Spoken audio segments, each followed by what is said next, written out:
नमस्कार। धूमिल पांडुलिपि में आप सबका स्वागत है। भूले बिसरी कहानी में आज सुनिए द्वंद्व उपन्यास का चौथा अध्याय, लेखिका सुधा मूर्ति। इसके पहले के अध्याय आपको हमारी प्लेलिस्ट से मिल जाएंगे, लिंक आपको आई बटन में मिल जाएगा। रुपिंदर का परिवार भटिंडा के पास एक गांव में रहता था। माँ बाप तो गुजर चुके थे। बड़े भाई के आश्रय में रहती थी। घर में गरीबी के सिवाय कुछ नहीं था।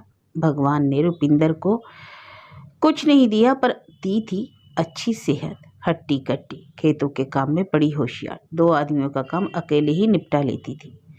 सारा गांव रुपिंदर को जानता था और सभी उसे चाहते थे। घर का सारा काम, रसोई का काम, सब कुछ वह उतनी ही सफाई के साथ करती थी। उसके बिना घर घर मानो चल ही नहीं सकता था। कोई तीज त्योहार हो या मेहमानों की खातिरदारी, सभी काम वह संभाल लेती। सिलाई बुनाई में भी उतनी ही तेज, भाभी की हर बात मानती। गरीबी में भी किसी तरह गुजारा करने वाले भाई की आंखों में वह कांटे जैसी खटकती थी। भाभी भी हमेशा उसे सिर का बोझ मानती। सभी से कहती कि इसकी शादी हो जाए तो हाथ धो लूंगी। उसी समय भाभी का बड़ा भाई एक रिश्ता लेकर आया। पंजाब से दूर महाराष्ट्र में जालना में रहने वाले सरदार का रिश्ता। हरे भरे पंजाब को छोड़ एक अनजान जगह जाने के लिए रुपिंदर का मन नहीं माना, पर कौन सुनता उसकी। जब से उसकी शादी तय हुई तब से रो रोकर उसने अपनी आंखों के सारे आंसू सुखा डाले। जब भी अकेली होती रोती रहती। भैंसों को खिलाते वक्त, धोते वक्त उन्हें अपना दुखड़ा सुनाती, अंदर ही अंदर सूखती जाती। भाभी ने भी कहा, रुपिंदर तू खुश नसीब है, इस लड़के ने हाँ कर दी तो तुम फौरन जा सकती है। उसे कुछ समझ में नहीं आया। जालना से सुरिंदर आया। मात्र 17 साल के रुपिंदर को देखते ही उसने शादी के लिए हाँ कर दी और शादी हो गई। जालना में एक एजेंट रहता था। अमेरिका कनाडा में खेतों में काम करने के लिए यहाँ से मजदूरों को भेजता। सुरिंदर को भी अमेरिका जाने का भूत सवार हो गया, इसलिए रुपिंदर से शादी की थी। इन दोनों को देखकर एजेंट ने कहा, दोनों मियाँ बीवी अच्छे तगड़े मोटे हो, मेहनत करोगे तो 4-6 सालों में वही जमीन खरीद सकते हो और थोड़े ही दिनों में करोड़पति बन जाओगे। सुरिंदर ने यही बात परमिंदर के सामने दोहराई थी। इसी तरह शादी के 6 महीने में ही दोनों पहले कनाडा फिर कैलिफोर्निया गए। दोनों ने जी तोड़ मेहनत की। सिख होने की वजह से खेतों में काम करने की आदत तो थी ही। कोई काम मुश्किल नहीं लगता। रुपिंदर ने तो वहाँ की ना भाषा सीखी ना बुद्धिमानी, बस गधे की तरह काम करती रही। वे अभी कैलिफोर्निया में रहते थे। पिछले 7 वर्षों से अपने देश नहीं गए थे। उनके सारे सपने पूरे हो चुके थे। सुरिंदर ने एक बड़ा सा खेत खरीदा था। जालना भी पैसे भेजता था। दोनों अब अमेरिका के नागरिक बन गए थे। सुरिंदर बहुत खुश और सुखी था। खेत खरीदने के बाद पास ही एक छोटा सा मकान भी खरीद लिया। मकान बहुत छोटा था, दोनों के लिए पूरा पड़ता था। खुद के खेत में काम करने के लिए पूरे दिन 2 आदमी चाहिए। इस तरह दोनों हमेशा खेतों पर ही रहते। अब वे सिख पंजाबी के झुंड से अलग हो गए थे। मूल अमेरिका वासी, गोरे हो या काले, मजदूरी नहीं करते। इस काम के लिए रेड इंडियन, मैक्सिको, दक्षिण अमेरिका वासी मिलते थे। रेड इंडियन यहाँ के मूल निवासी माने जाते हैं। वे सांवले रंग के नीले बाल वाले बहुत ही नेक लोग होते हैं। शंटो बिगाट और नेने बिगाट नामक रेड इंडियन दंपत्ति रुपिंदर और सुरिंदर से मिले। उनका 6 साल का बेटा था रॉबी बिगाट। ये बगल वाले घर में नौकर का काम करते थे। रुपिंदर उस परिवार से जल्द ही हिल मिल गई। रुपिंदर बड़े परिवार से आई थी, अकेले नहीं रह सकती थी। अकेलापन उसे खलता था। उसे स्नेह की, अपनेपन की जरूरत महसूस होती थी। पहले ऐसा नहीं लगता था, पर आजकल ऐसा महसूस होने लगा। कभी कभी उसे लगता कि उसके सगे बच्चे होते तो कितना अच्छा होता। शादी के 7 साल हो चुके थे, ऐसे ही चल रहा था। बांझ हो जाने का डर उसमें उत्पन्न हो गया। सुरिंदर की सोच अलग थी। रुपिंदर को खुद नहीं पता था कि उसने कितना कमाया। पूरी कमाई लाकर पति के हाथ में दे देती, सिर्फ गधे की तरह काम करना जानती थी। सुरिंदर सोचता कि अगर बच्चा हो जाएगा तो रुपिंदर पहले की तरह काम नहीं कर पाएगी। उसकी उम्र भी 25 साल की है और सुरिंदर के हिसाब से परिवार बढ़ाने के लिए भी बहुत समय था। इस साल अगर 3 अच्छी फसलें मिल जाएं तो अपने जालना वाले रिश्तेदारों को यहाँ बुलाएगा और सभी मिलकर मेहनत करेंगे। पैसों की कमी तो है नहीं और खेत खरीदेंगे और 2-3 साल में बड़े अमीर बन जाएंगे। इसी हिसाब को देखकर, दिमाग में रखकर उसने पत्ता गोभी बोई। अच्छी फसल निकली। उसी पैसों से किस्तों में ट्रैक्टर, कार, जीप सब खरीदे। अमेरिका में एक अच्छी सुविधा यह है कि किस्तों में कुछ भी खरीद सकता है। दूसरी बार फूल गोभी बोई। फूल गोभी इस प्रदेश की प्रमुख फसल है। इसका बहुत इस्तेमाल होता है। ग्राहकों को पहले से ही बुक कर लिया जाता है। रुपिंदर भी खुश थी, आराम की जिंदगी जी रही थी। उन दिनों वह पेट से थी। कुछ दिन बाद उसे पता चला कि नैनी भी गर्भ से है। उसका गर्भ रुपिंदर से 1 माह छोटा है। रुपिंदर का इन नौकरों से मिलना जुलना सुरिंदर को पसंद नहीं था, पर रुपिंदर अकेलेपन से उब चुकी थी। उसे नैनी की संगत अच्छी लगती थी। वह सुरिंदर से कहती, बहुत अच्छी औरत है, उसका कोई भी नहीं, रुपिंदर का पहला बच्चा है, बहुत घबरा रही है। नैनी उसे हिम्मत बंधा रही थी। घर के पास वाले रूजवेल्ट वेलफेयर हॉस्पिटल में रुपिंदर को भर्ती किया गया। नैनी उसके पास आकर बैठी। सुरेंद्र खेतों पर दवा छिड़कने चला गया। प्रसव के दौरान नैनी ने ही उसकी सहायता की। 31 दिसंबर को रुपिंदर के लड़का हुआ। ऑपरेशन करके बच्चे को निकालना पड़ा, पर बच्चा मरा हुआ पैदा हुआ। रुपिंदर दुख के सागर में तिनके की तरह बह गई। दूसरे दिन नैनी नहीं आई। रुपिंदर ने सोचा कि नैनी शायद नया साल मना रही होगी। पूरा अमेरिका ही तो नए साल की खुशियां मनाता है। रुपिंदर का मन अशांत था। उस पर दुख का पहाड़ टूटा था। सांत्वना देने वाला ना कोई सगा संबंधी, ना बंधु भाई।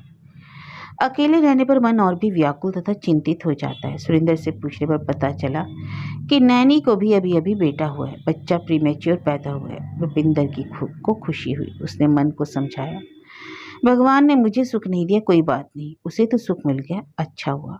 रुपिंदर रात भर नहीं सोई। नींद न आने के अनेक कारण थे। नैनी का बच्चा सारी रात रोता रहा।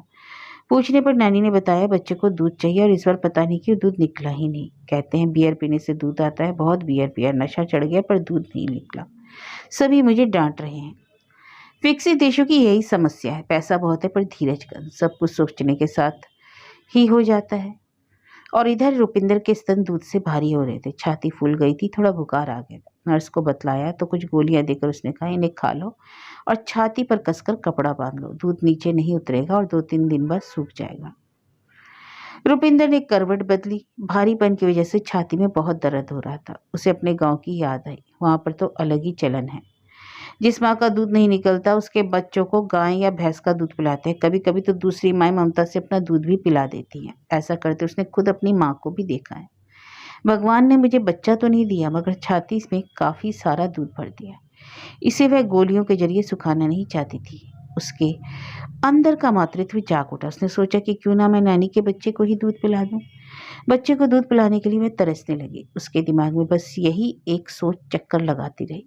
सुरेंद्र जब उसे देखने आया तो उसने अपने मन की बात कह दी। सुनते ही सुरेंद्र को गुस्सा आया। अरे, उस नौकर जात के बच्चे को तू दूध पिलाएगी? पागल तो नहीं हो गई? ना देश, ना जात पात, ना पता नहीं कौन, तो अपना दूध मत पिलाना। रुपिंदर से नहीं रहा गया। उसने नर्स से भी वही बात पूछी। बड़ी अजीब बात है आपकी, कहते हुए हंसकर चली गई। रुपिंदर अब अपने आप को रोक नहीं पाई।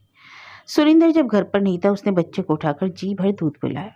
जैसे जैसे बच्चा दूध पीता गया, रुपिंदर की छाती में दूध की बाढ़ उमड़ आई। साथ ही बच्चे के प्रति मोह भी बढ़ गया। उसे खुद ही नहीं पता चला कि कब बच्चा अपना सा बन गया। वह अपनी भाषा से ही उसे बोलती, दुलारती और खेलती। रुपिंदर की झुर्रियों भरी आंखों से आंसू बहने लगे। किसी अनजाने कौम के अनजान जाति के बच्चे को अपना समझकर वह दूध पिलाती रही। मुन्ना, मैंने तुम्हें जन्म नहीं दिया, तुम मेरी कोख से पैदा नहीं हुए, पर मैंने तुम्हें अपना दूध पिलाकर पाला है। मुकेश कुछ नहीं बोला। उसकी मन स्थिति उसके काबू में नहीं थी। उसे महसूस होने लगा कि वह भारतीय ही नहीं है, इस देश का वासी भी नहीं है। अब तक वह अपने आप को इंडियन बताता था, अब उसे स्वयं को रेड इंडियन कहना पड़ेगा। यह देश अब उसके लिए परदेश बन गया। मुकेश जितना अपने मूल को खोजने की कोशिश करता, उतना ही रहस्यमय होता जा रहा था। जितना वह ढूंढता है, जड़ें उतनी ही गहरी होती जा रही हैं। जिस किसी छोर पर पहुंचता वहीं खो जाता। आकाश में उन्मुक्त उड़ते पंछी का नीड़ जैसे किसी ने उजाड़ दिया। एकाएक मुकेश को अनाथ होने का एहसास होने लगा। एक सवाल बार बार उसके मन को खाए जा रहा था कि मैं कौन हूँ, मेरे असली माता पिता कौन है, मैं किस देश का हूँ, मेरा मूल कहाँ है। जीवन भर एक पायदान की तरह हर एक से ठोकरें खाता आ रहा हूँ। उसकी जबान मानो सिल गई। रुपिंदर इसका नतीजा जानती थी। वह उठकर रसोई में गई और मुन्ने के लिए थाली में खाना परोस कर लाई। पुत्र, ये खा ले, तू जब छोटा था तो ऐसे ही पराठे खिलाती थी। सुमन को भी मैंने ऐसे पराठे बनाने सिखलाए थे। बहुत देर हो गई, खा ले बेटे। रुपिंदर की बातें मुकेश जैसे सुन ही नहीं रहा था। उसने पूछा, मैं यहाँ कैसे आया? रुपिंदर और नैनी दोनों घर लौट आई। सारा काम अन्य दिनों जैसे चलने लगा। नैनी बच्चों को रुपिंदर के पास छोड़कर काम पर चली जाती। सुरेंद्र भी खेतों पर चला जाता। रुपिंदर अपने मातृत्व के सपने पूरे करती रही। सुरेंद्र को पता भी नहीं चला कि रुपिंदर बच्चे को अपना दूध पिला रही है। दूध पी पी कर बच्चा वात्सल्य की छांव में पलने लगा। रुपिंदर को आज भी याद है कि एक दिन मई में कैलिफोर्निया में स्प्रिंग का मौसम था। सफ़ेद चांदनी फैली हुई थी। हिंदू कैलेंडर के अनुसार उस दिन बुद्ध पूर्णिमा थी। बाहर की चांदनी बहुत ही ठंडी और सुहावनी थी। रोज की तरह सुरेंद्र कमरे में अकेले शराब पीता बैठा था। रुपिंदर सारा काम खत्म करके अकेली बैठी बोर हो रही थी। वह अपनी जिंदगी की राहों को मनाप रही थी। सारी राह अकेली चली, ना कहीं आना ना जाना। जीवन कितना नीरस था। भारत छोड़े उन्हें 7-8 साल बीत चुके थे। बचपन की यादें भी सताने लगी। सरसों के पीले खेत, आम का बगीचा, बगल में ही झरझर बहता नहर, बड़ा सा खुला रसोई घर, उसके सामने गांव की लड़कियां तरह तरह के खेल खेलती, गाने गाती। काम खत्म करके रुपिंदर भी खेलने जाती। घर के काम की तरह हर खेल में भी वह माहिर थी। उसे कोई हरा नहीं सकता था। जवानी की दहलीज पर खड़े छोटे छोटे लड़के, जिनकी मूछें भी ठीक से नहीं निकली, रुपिंदर को कनखियों से देखकर मुस्कुराते। कितने अच्छे दिन थे। विगाट कुटुंब को बगल में आए थोड़े ही दिन हुए थे। पड़ोस में ही उनका भी गांव था। वहां उनकी जाति के समूह का कोई नृत्य था।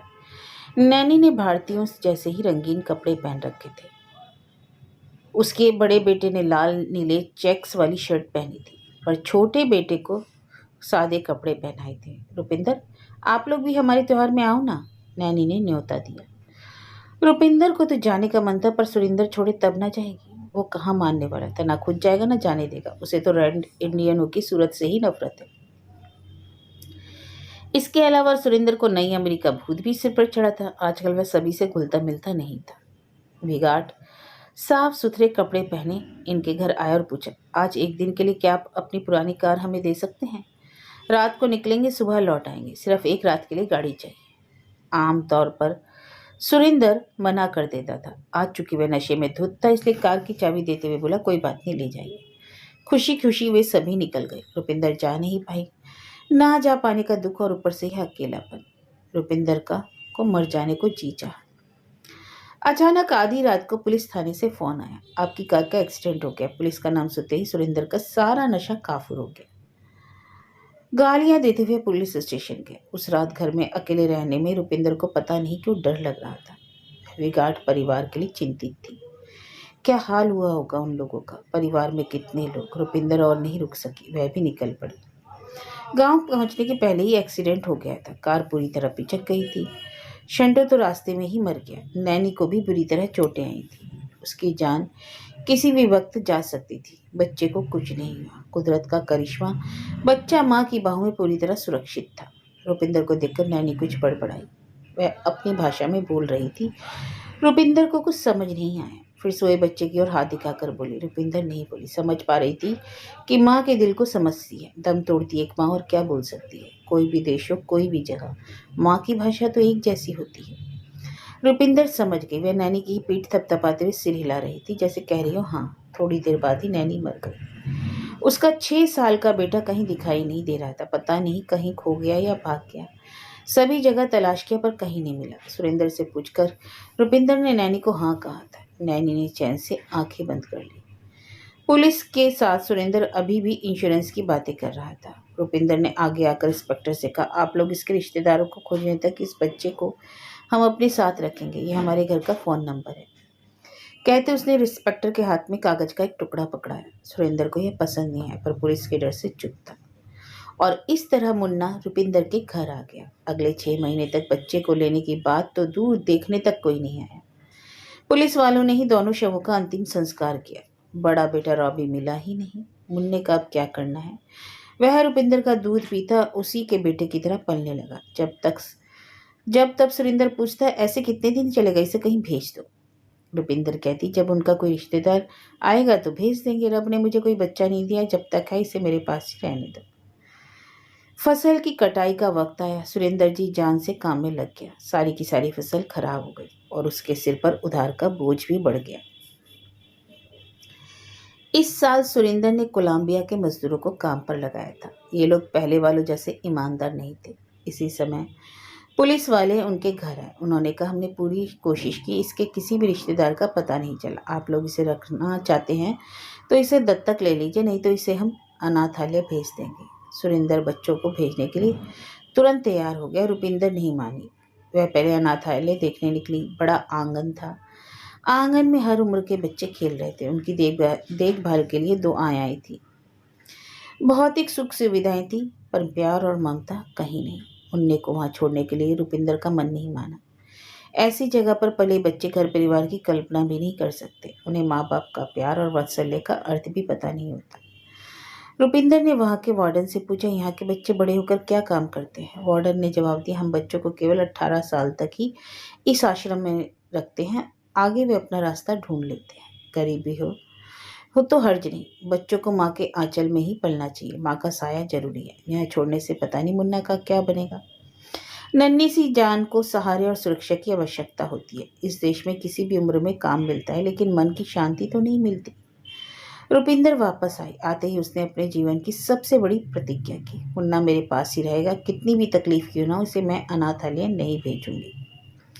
सुरेंद्र गुस्से से लाल पीला होने लगे। दांत बीचते हुए उसने कहा, किसी का खून, किसी की गंदगी हमारे घर की, यह कीड़ा हमें नहीं चाहिए। जा इसे पहले अनाथालय में फेंका।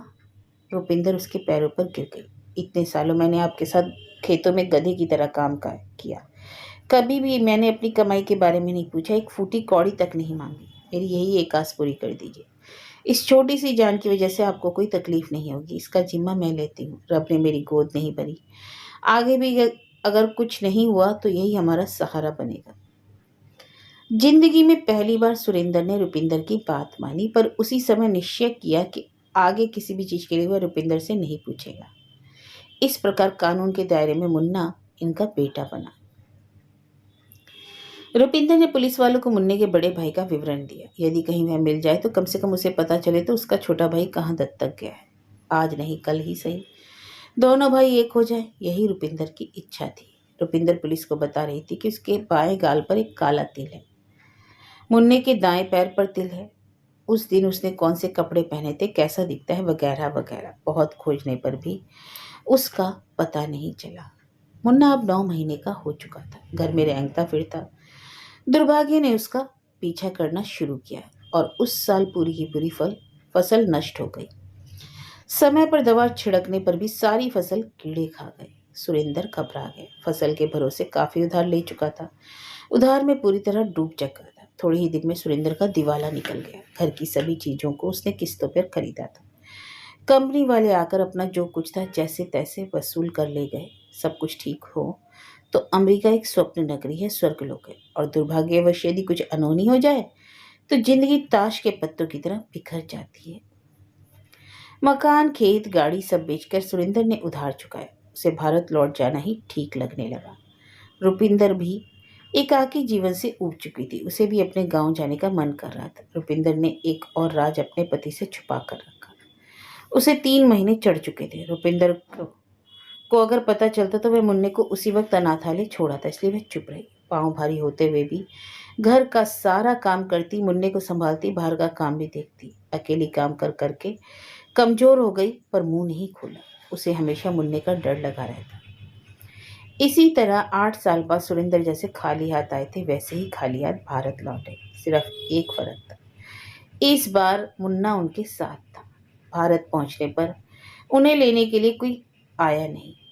कोई आदर, स्वागत, सत्कार नहीं हुआ। खाली हाथ कौन पूछता। सबसे ज्यादा निराशा सुरेंद्र की माँ को हुई।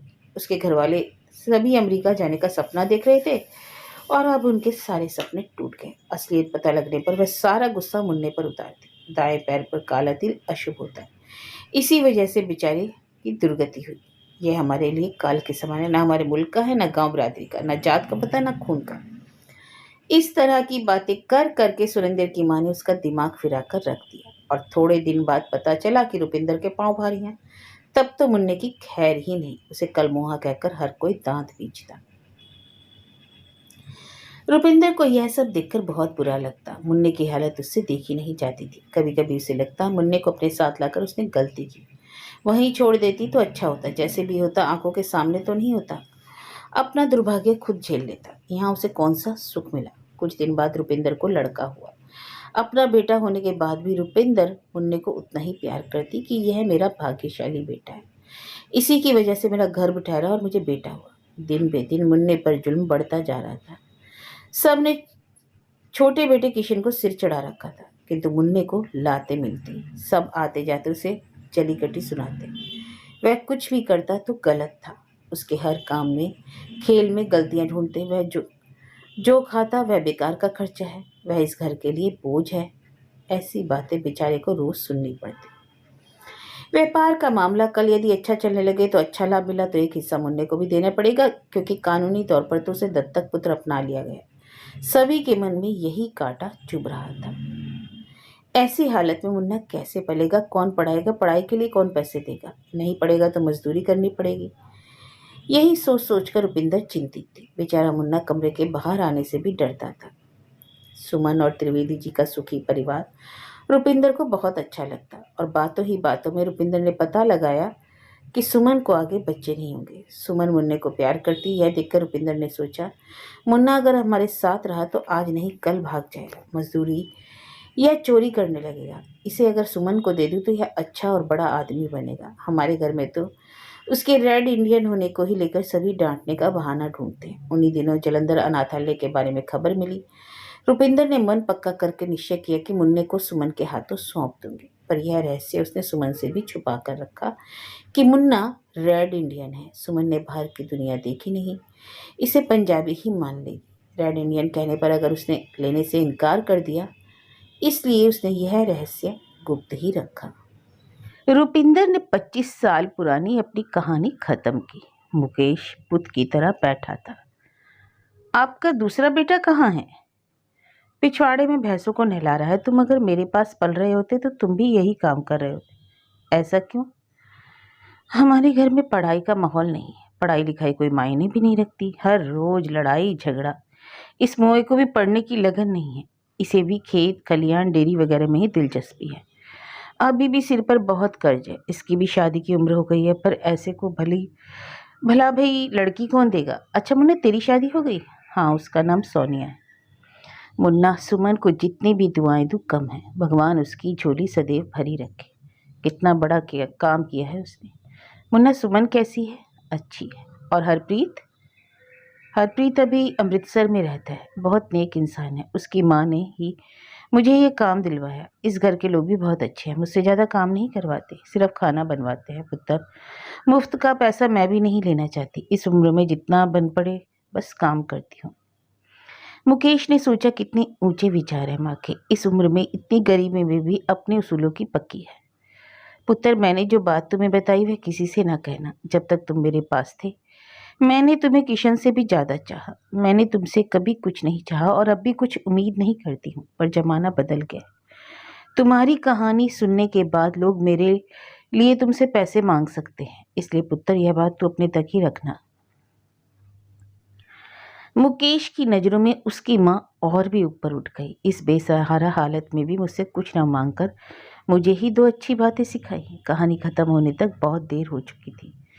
मैं अभी अमृतसर जा रहा हूँ। कल आप और किशन बस स्टैंड पर मेरा इंतज़ार कीजिएगा। हरप्रीत की माँ आपसे मिलना चाहती है। अब मैं चलता हूँ। रुपिंदर गेट तक बेटे को छोड़ने आई। जाते वक्त मुकेश से दोबारा बोली, कल जरूर आना पुत्र, भूलना मत। गेट के बाहर टैक्सी खड़ी थी। मुकेश ने दोपहर का खाना भी नहीं खाया था। बातों के क्रम में रुपिंदर भी खाना देना भूल गई थी। भैंसों को नहलाकर किशन खेतों की ओर निकला। उसने रुपिंदर को किसी अजनबी से बातें करते नहीं देखा था। मुन्ना ने टैक्सी वाले को वापस ले जाने के लिए इशारे से कहा। वह कुछ बोलने की हालत में नहीं था। टैक्सी अमृतसर की ओर चल पड़ी। मुकेश की हालत से अनजान टैक्सी वाले ने पूछा, साहब किसी ढाबे के सामने टैक्सी रोको? विचारों में खोया मुकेश एक झटके में से दुनिया में लौट आया। बोला, हाँ ठीक है। जलती धूप में दौड़ रही टैक्सी रोड के बगल में नीम की छांव में एक ढाबे पर रुक गई। मुकेश ने इशारे से बताया कि उसे खाना नहीं चाहिए। मन खट्टा हो रहा था। पहले अपने अस्तित्व की जड़ें तो ढूंढ लो, फिर अपने भाई को खोजूंगा।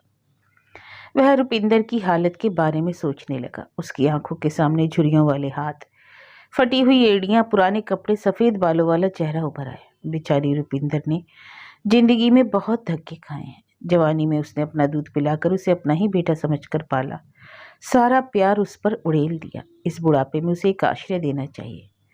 रुपिंदर को एक अच्छा घर, छोटे भाई किशन को एक खेत, एक दो भैंस दिलाने से उसकी जिंदगी बन जाएगी। वह बचे कुछ दिन चैन से जी सकेगी। पहले की तरह वह अमीर बाप का बेटा होता तो उसी वक्त जो चाहे जितना चाहे दे सकता था, लेकिन अब उसकी हालत पहले जैसी नहीं है। अपनी कमाई से बचत के पैसे निकाल कर देने पड़ेंगे। तो एक बार सोनिया से भी तो पूछना ठीक रहेगा। क्या बताऊं, पैसे किस लिए चाहिए? तुम्हारा पति रेड इंडियन है, उसकी असली माँ मर गई। एक पंजाबी औरत ने दूध पिलाकर 2 साल तक पाला, फिर एक ब्राह्मण स्त्री के हाथों मुझे सौंप कर चली गई। उस पंजाबी माँ की मदद कर सकता हूँ। ये सब बातें क्या मैं सोनिया को बता सकता हूँ? उसका क्या रिएक्शन होगा? उसमें ना सुनने की हिम्मत है, ना मुझ में बताने की। कुछ भी हो, माँ का ऋण तो चुकाना ही पड़ेगा। त्रिवेदी जी हमेशा अपने बेटे से कहते, कृतज्ञता दिखाना सबसे बड़ा गुण है। यही तो हमारी संस्कृति है। कुछ ही लोगों में यह गुण पाया जाता है। मुझे इसी रास्ते पर चलना चाहिए। उस माँ ने कितनी विकट परिस्थिति में मुझे पाला है, मुझे उसका ऋण चुकाना चाहिए। अमृतसर पहुंचते ही उसने सबसे पहले सोनिया को फोन किया। उस छोर से सोनिया की आवाज दी। आवाज आई, क्या बात है, कोई खबर नहीं? मैं पहले से काफी ठीक हूँ, मैं अमृतसर में हूँ। तुम कैसे हो? ओह, मैंने समझा आप गंगा नहाने हरिद्वार गए होंगे। सोनिया, फौरन 6,000 पाउंड हरप्रीत के नाम टेलीग्राम ट्रांसफर भेजो। हरप्रीत कौन? सब बाद में बताऊंगा, पहले पता लिख लो। क्यों, अमृतसर में कोई जमीन जायदाद खरीदने का इरादा है क्या? नहीं, किसी को देना है, भूल गया था, तुरंत भेज दो। इस बार आपका इंडियन ट्रिप कुछ अजीब नहीं चल रहा? सारी बातें अधूरी और बेतुकी। उस रात मुकेश को नींद नहीं आई। सारी रात सोचता रहा, मैं कौन हूँ, कहाँ से आया हूँ, कहाँ जाना है, मेरी कितनी माएँ हैं, सब विचित्र हाल। रुपिंदर जैसे निस्सहाय जीव ने मुझे अपना दूध पिलाया, किस वास्ते? पता नहीं किस जन्म का ऋण है। अगले दिन सुबह ही मुकेश हरप्रीत के घर गया। यह कार्ड है, मैं अब 3 महीने बाद ही आऊँगा। आने के पहले चिट्ठी लिखूंगा या फ़ोन करूँगा। अगर मैं नहीं आ सकता तो किसी और को भेजूंगा। 100% मैं खुद आने का ही प्रोग्राम बनाऊंगा। इतना कहकर मुकेश बस स्टैंड गया। रुपिंदर और किशन उसकी राह देख रहे थे। मुकेश को देखकर किशन ने कहा, सलाम साहब। रुपिंदर ने कुछ नहीं कहा। मुकेश ने पूछा, आने में कोई तकलीफ तो नहीं? दूसरों की मर्जी पर चलना बहुत मुश्किल काम है पुत्र, लेकिन हम मजबूर हैं, कोई चारा नहीं। रुपिंदर जैसे कुछ याद करके बोल रही थी। रुपिंदर ने फिर पूछा, बुद्ध पूर्णिमा के दिन सुमन तेरा जन्मदिन मनाती है या नहीं? दान देती है क्या? मैंने उसे बताया था कि गुरु की कृपा से ही तो यह बच्चा है। मानती है माँ। पुत्र, तेरे गले की सोने की चैन? किशन की आंख बचाकर मुकेश ने शर्ट के अंदर से चैन दिखाई। रुपिंदर ठंडे दिल से मुस्कुरा दी। वे सभी हरप्रीत के घर पहुंचे। दिल्ली से मुंशी जी भी आए थे। सभी बैठक में बैठे थे। मुकेश ने कहा, हरप्रीत तुम असली सीखो। वाहिगुरु जी के नाम पर तुम्हें मुझसे एक वादा करना होगा। ये 6,000 पाउंड लो।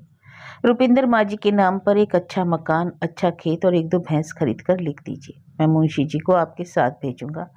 आप इसी शहर के हैं, कहाँ अच्छा मिलता है आपको पता होगा। पैसे कम पड़ जाएं तो तुरंत खबर कर देना। यह रहा मेरा कार्ड। रुपिंदर घबरा गई। अरे नहीं मुन्नी, मुझे यह सब कुछ नहीं चाहिए। सुमन मेरे बारे में क्या सोचेगी?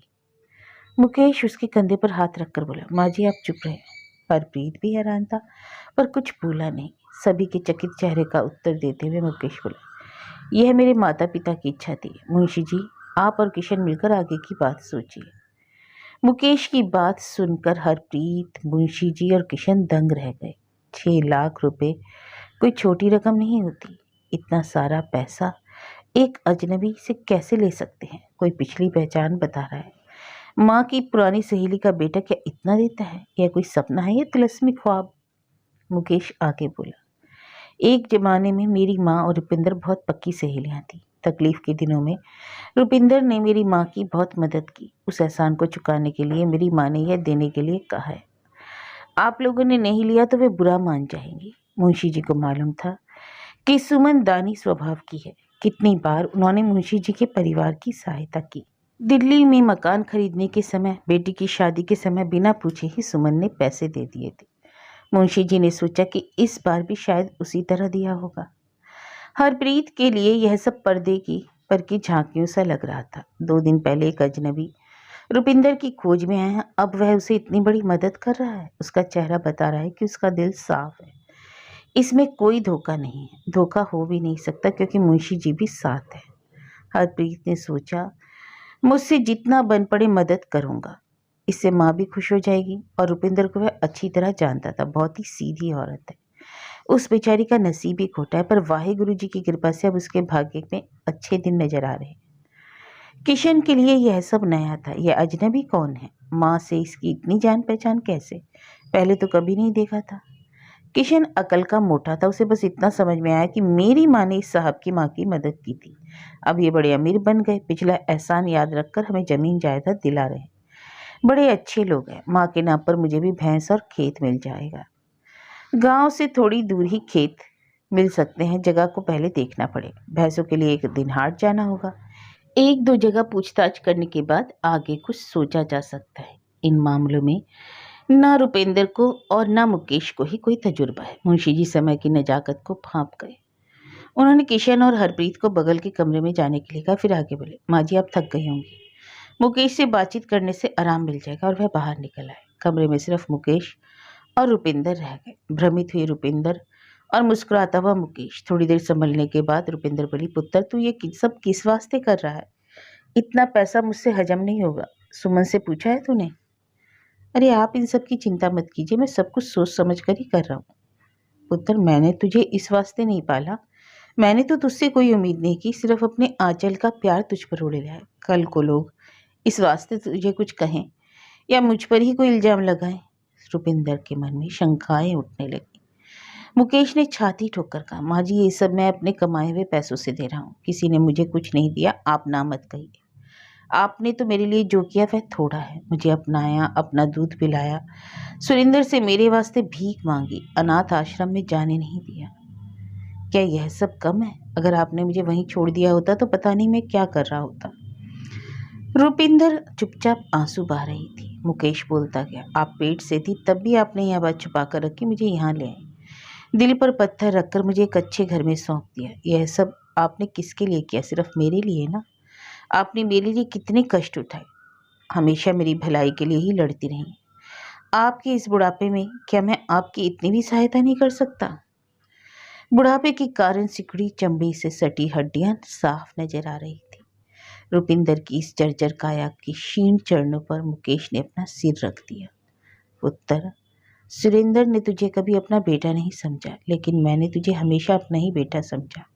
इस वास्ते वाहिगुरु साक्षी है, तुम मुझ पर जो एहसान जता रहे हो यही बताता हूँ कि सुमन ने तुझे अच्छी तालीम दी है।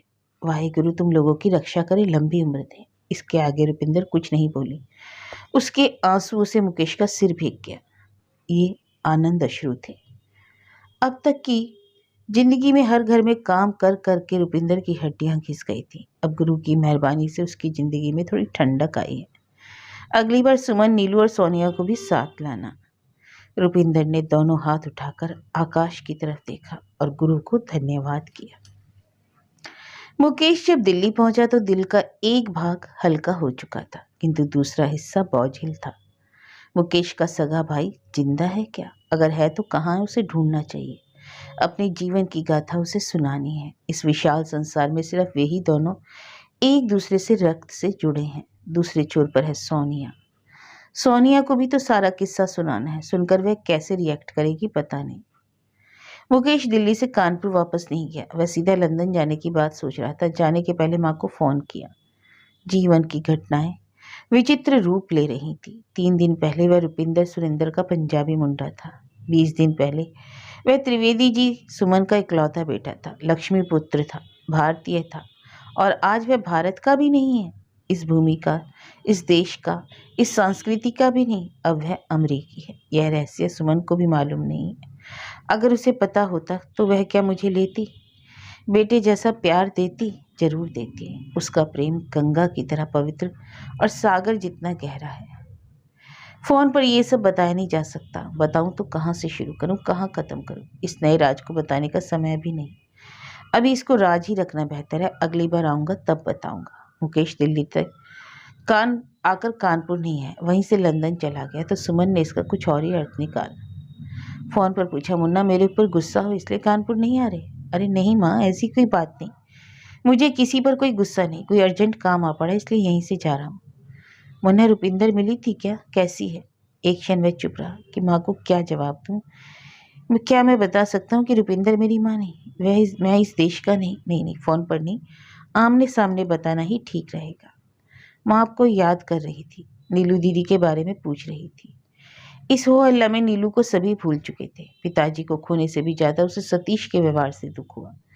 सतीश सब कागजों पर मुकेश से हस्ताक्षर करवा रहा था तो उसे शर्मिंदगी महसूस हो रही थी। उसे लगा कि ये दिन देखने के लिए मैं क्यों जिंदा हूँ। नीलू अभी भी संभल नहीं पाई है, बहुत दुखी है, तो आकर उससे थोड़ा बात कर लेता तो अच्छा होता। 3-4 महीने में फिर आऊँगा भी चलता हूँ, अपनी तबीयत की ओर ध्यान देना। मुन्ना, वहाँ जाकर हमें भूल मत जाना, अपने कभी पराए नहीं हो सकते। इस नाजुक बंधन को समझने की कोशिश करना। जाते जाते माँ ने उसे जीवन का एक और नया सबक सिखाया। सच, प्यार और ममता में कितनी ताकत होती है। लंदन के हीथ्रो हवाई अड्डे पर सोनिया मुकेश का इंतजार कर रही थी।